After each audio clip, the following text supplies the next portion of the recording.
আপনারা আমাকে ওই কি যেন সিন্ডিকেট ব্যবসায়ী নাকি কি যেন সব বলেন।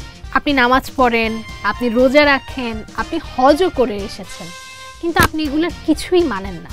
দাম যতই বাড়ুক মানুষ কিন্তু কেনাকাটা বন্ধ করে না। সিন্ডিকেট করে অতিরিক্ত যে মুনাফা অর্জন করছেন, এই ব্যাপারে আসলে ইসলাম কি বলে? দেশের মানুষ জনগণ যদি দাম বাড়লে কেনাকাটা না করতো তাহলে কি আমরা সিন্ডিকেট করতে পারতাম? এই তো আপনি তো হজ করে এসেছেন।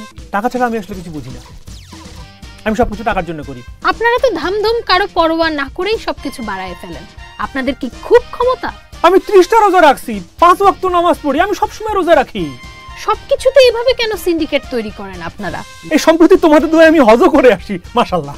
বিভিন্ন দেশে তো রমজান মাসে দাম কমিয়ে দেওয়া হচ্ছে, তাদেরও তো কোনো আইন নেই। তাহলে আপনারাও কি কয়েকজন বিজনেসম্যান মিলে এই উদ্যোগটা নিতে পারেন না? তুমি আমার বাইন্ধা রাখলেও আমি এটার উত্তর দিব না। এই যে রোজায় আপনাদেরকে শয়তানের সাথে তুলনা করা হলো, এটাই আপনার প্রতিক্রিয়া কি? আমি যদি আর কিছুক্ষণ এখানে থাকি আমি হার্ট অ্যাটাক করে মারা যাবো।